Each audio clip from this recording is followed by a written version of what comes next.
Welcome back, everyone, to the Money Making Mama Show. My name is Nancy Wallace-Lobbs. And I am Kelcie Leka. And we're excited to have you here. So normally Kelcie and I start off by talking about what we've been doing or whatever, but we have something really exciting that we're going to be doing today. Kelcie, what are we doing today? Okay, so today is February 17th, right? So the new Netflix documentary of America's Next Top Model came out yesterday, and I am amped for it. And so I grew up, but we watched America's Next Top Model like religiously all growing up, and I feel like that's the one show I remember, and so I'm really excited to watch the documentary. So after this podcast, we're gonna have a little mother-daughter day before I get the kids and watch that and have a lunch. And so we planned the podcast around so that we'd record, we'd talk about, real estate investing. And, it's funny because in the last episode, we talked about, every day, just kind of like, it's nice that we are not on this corporate world and like we're not in this 9 to 5, because we'd have to plan on Saturday and Sunday to do this, but it's Tuesday afternoon and it's all about like creating new memories and experiences every day to make it kind of seem a little bit longer. So this is nice that we get to do this. I know. I'm excited. And we get to spend time together as mother-daughter. So, yeah. So we don't just invest in real estate together. We also watch America's Top Model. And we have a few little things that we like to do together. I'm going to talk about something that was fun that we did do when we talked about our new branding photo shoot that we did back in January. And what was fun was, what are we going to wear? And we went shopping together, and we hadn't done that for probably since you've had your kids. So it's also just so weird to go shopping in stores now. Yes, that's true. But and we had a good time. No. We did. It was nice spending time together. Yeah. Just the actual act of shopping. And then we kept going, well, what about this? So we thought we came up with some so you'll have to look at our pictures to see if we did a good job on the shopping situation, because we thought we did. So, well, today I thought we kind of last time we talked about the compound effect of waiting not to invest in real estate and how much it really costs you, and we said like, one rental house that was like $300,000. If you missed that, go back and watch episode 20.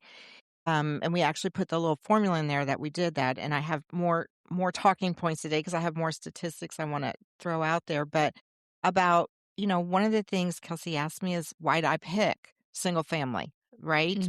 And so let's talk I know about, like also too, like we have friends that I think one of them, she just focuses on like apartments and condos and, why not? Yeah, and so I think that's always been just a thing of like, why single family? But go ahead, I'll let you explain because you picked it first, not me. Well, I think I did it because the mentor I had told me about it. And then over the years, I've looked at multifamily and we've done a few flips, not a ton. It's not really my favorite kind of investing strategy. It takes a lot of work, I think. And then with rentals, like if you look at, I'll give one big clue why I never wanted to go into multifamily as having the property management background, because the tenants. Yeah. So if you have tenants that live in a big building and one tenant doesn't like the other tenant, or one tenant, let's just say, has a lot of bugs, because we've all lived in apartment complexes before where we have that one, two, maybe more, where they have bugs and, you can spray your apartment, but if your neighbor,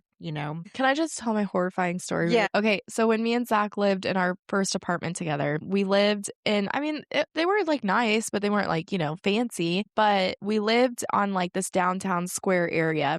And shockingly, for having a restaurant not directly below us, but kind of attached to the building, we didn't have a crazy amount of bugs, or roaches, I should say. But then they started adding on and they built a whole new complex, like literally like across, just across the street. And we had so much roaches, and we had it come, and we're fairly clean. And I would hope that looking at me, it's like, oh, you're not a roach person. You know what I mean? And so anyways, I've seen roaches in like the bathrooms and the kitchens. Like that's the places that make sense. Well, we were laying in bed and I was watching TV and I was on my stomach, like facing whatever. and I was wearing shorts, and all of a sudden I just feel something on the back of my leg, and a roach had landed on the back of my leg, and I jumped up so fast, took care of the roach situation, but then I think it was like 11:30 at night, and I like raged emailed the apartment complex. I was like, break my lease now, or like, because we were done. We were like, absolutely not. And then that's when we went to go look at our first house together. Yeah, I'm gonna tell well, when I lived in an apartment, I remember one of the apartment complexes I lived in Phoenix. Oh my gosh, you would take the dog out at night and you just couldn't wear sandals. I mean, it was Ew. just so But I disgusting. remember Phoenix has a lot of crickets. Yeah. Oh yeah, crickets. And so anyway, back to why we decided to go into a single family home. Not that you can't roaches there, because one time I rented a duplex. It was a Yeah. temporary situation. And here's a tip. If you see dead roaches in the closet or, in the corners or whatever, I can guarantee you there's going to be live roaches. Yeah. So don't ever do that. Anyway, yes. So That's why we do single family. single family has to do a lot with that.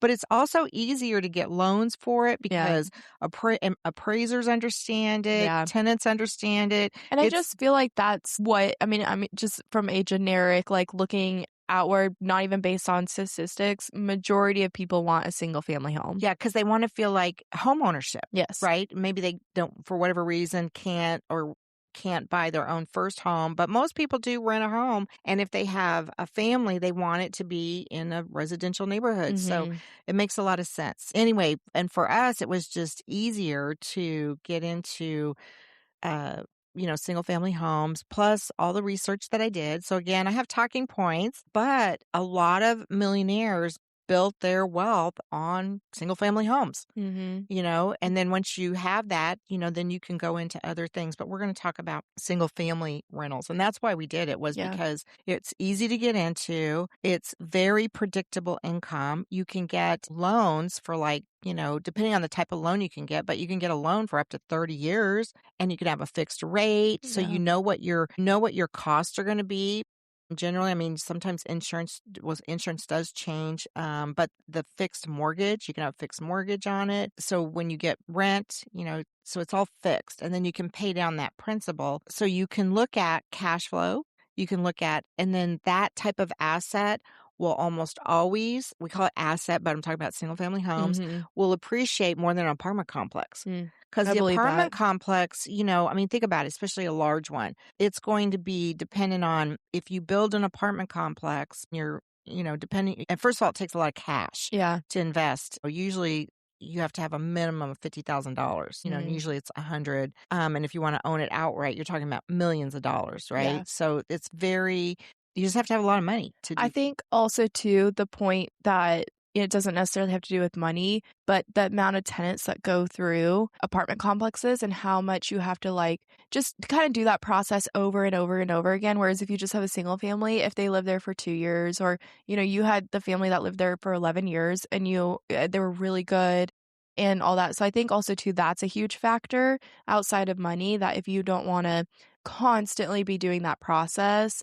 then single family might be better for you. That is actually a really good point, because in apartment complexes, you just multiply the number of people. They're going to be breaking their leases because there's bugs, right? Roaches landing on. And just to clarify, nothing to that apartment complex, it's because they were building. So those roaches had to go somewhere, but not on my leg. Right. But yeah, I think just doing that process, that would stress me out.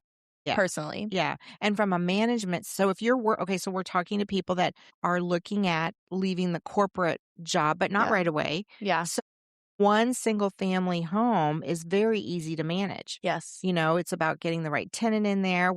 Property management, Nancy, hey, we can give you some tips and tricks about how to get the right tenant into your property, because you can I just did a lunch and learn about this, where you can get the best property, but if you don't get the right tenant, so that'll be another podcast talk.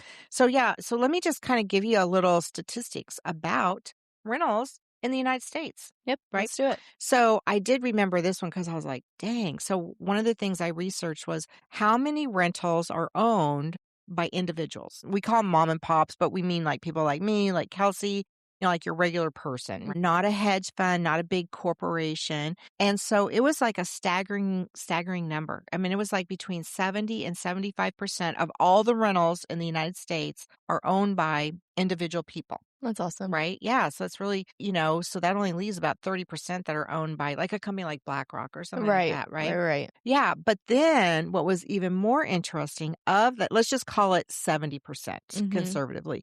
Okay, of that 70%, so of the Nancy's and the Kelcies and the, everyone else, 89% only own 5 or less properties. Oh, So they wow. don't own like 10 and 50, so even if you just have 1 or 2, Mhm, remember I said if you have one, that's the key that starts unlocking the mhm, ability to leave, your corporate job. Not right away, not gonna leave your job right away, but, it's that first step mhm, to leaving it. mm. So that's was really amazing is, like, a lot of people think, "Oh, I just can't do this," or whatever, but when you think about it, you can do it, Yes, because it's only 1. yes. And then managing that. So for someone who has a corporate job and let's say they love their corporate job and they want to stay there, Yeah. but they want to add to their retirement, they want to add to their bottom line or just, have a an appreciating asset. Another reason that we decided to do the single family only is it's just more stable. So like when you do a flip, it's like, you can renovate a single family home, Mm. but it just seems more easier because one, if you're not selling it, you don't have to do all the high end stuff when you're Right, flipping, right? So you can actually save money because you're doing it for the rental market versus the for sale market, right. right? So that's really good. There's like tenant renovations, right? Mhm. And I think I like it because when you go to a lender, they understand that. Yeah. Sometimes it's hard to get the money and the insurance, it's easier because when you do flips, you have to have a certain kind of insurance or whatever. And rentals follow the market cycle. Right? Also, you were talking about long-term tenants. Yes, if you are buying properties like in school districts, you kinda look at the things that everybody looks at, like you wanna avoid high crime areas, Mhm, you wanna avoid or get good school districts, mhm. transportation, is it close to grocery stores, and then that way you when you're researching, for your rental, you can look at, like, how long does it take to rent it, Right, right? Because in some areas we would have people calling us when as soon as we put the sign in the yard, we weren't even done. So, right. and just the fact that you can get that money like right up front, and it Mhm. helps offset your costs right away. Right. So I like that. Plus, it just seems like, then appraisers when they're going into a neighborhood or whatever, everybody just understands a rental. Yes. I think that makes them very appealing.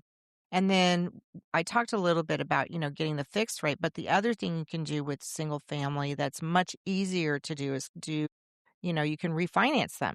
Yeah. So when the interest rates do change, or if you've gotten some equity, which usually just takes like 2 or 3 years, Mm. you can do what we call a cash out refi. And you can get, so if you want to know how do you get more properties, that's how you do it. Yeah. So I just think it's a really good investment. It's manageable. They're usually very easy to find, and getting the financing is usually pretty simple too. And I think also too, if you already own a home, you already know kind of just like what maybe breaks down, you just know things about houses. So it's not like, whereas like if I've only lived in an apartment twice in my life. And so I would know nothing about maintaining it or the ins and outs and like basic things. You know what I mean?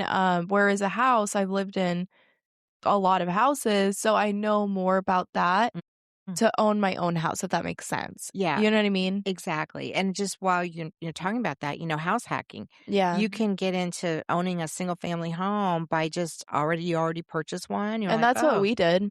That's how we started. Yep, Mhm. so I just think that, as we're focusing on helping people get into the single family, investing is really that I keep saying it, but it's that key to moving away from your corporate job, so just like Right. how you did.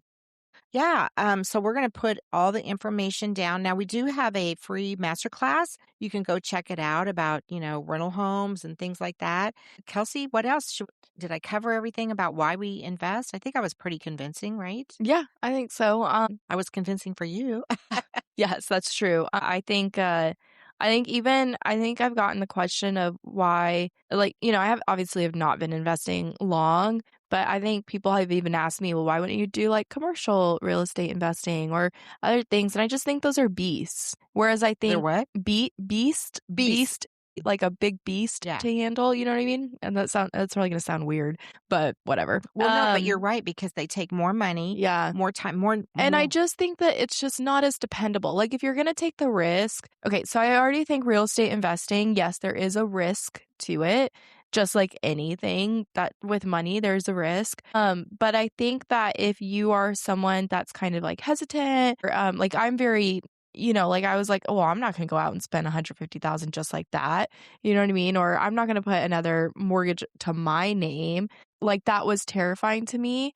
But after doing the numbers, after looking at what are my goals, I'm wanting to get out of the corporate world, after doing that, why wouldn't I take the least amount of risk in the risky real estate investing? Does that make Yes. sense? Yeah, I think so because I think what I'm going to paraphrase. Yes. Okay, so single family investing is less risky than commercial. Yes. Is less risky Then than multifamily. multifamily. And if you do your research and you buy in the right area and stick to kind of like the 3-bedroom, 2-bath kind of model, you rarely go wrong. Right. Yes. Now, let's just say you don't buy it right because you do make your money when you buy it right. Yeah. If you have bought in an appreciating area, which we just said that real estate will appreciate over time, I'm not going to say you can never make a mistake, but it's minimal, I guess. And also too, like I want to make a comment on we talked about this a long time ago, but basically how to like where to put your money when you're, if you're wanting to sell your house, what you should be fixing up, what's going to look appealing to others. We did an episode about this like a long, long time ago. In my mind, it's a long time ago, but it's only probably a couple episodes back. But I think for me, again, I go back to I have owned several houses, so I know what I like and I know what kind of just, I like more of the open concept. And whenever we would walk into a house and it's got a funky layout, like that gave me a perspective of probably like, okay, this has been sitting on the market for a little while. Like, so that gave me a perspective of what majority of people like. And so I think as an investor, that was helpful going and looking at investment properties of, okay, well, maybe I shouldn't decorate with hot pink magenta in this room. And because majority of people are not going to like that. Mm-hmm. You know what I mean? So I think it's also too, just single family is a little bit easier to get if you're wanting to get into real estate investing. There's so many ways to do that. But I think single family is a good way to do it because majority of people already own their home. And so you're just getting another home. If you look at it that way. Yes. Or I always like to think of it, that's very good. And I like to think of it as that you're providing someone a home. Yes, that too. That's how I always looked at my rentals is like, okay, would I raise my family here? Would I, that kind of thing. So I think that's a really good note to land on, Kelcie. I think so too. Thank you. So, all right. So just to recap, single family home, all real estate investing can be risky, but it's how you manage your risk. Right. And single family is a way, again, we said you only need one to start that move from your corporate job to, living the life we all want already. So, well, next time, talk to you later. And hey, we're getting ready to go, watch some America's Top Model. We're going to do a shout out to Tyra. Should we tag her? No, we should not because she's gotten a lot of flack. Okay. I'm not saying anything until I watch this documentary. Oh, okay. All right. So, it's the most positive light. Okay. So we might not be. Okay. Yeah. Let's not do that. Okay. So just so you know, we're in the know about it. So, yeah. All right. All right. See you next time. All right. Love you. Love you. Bye.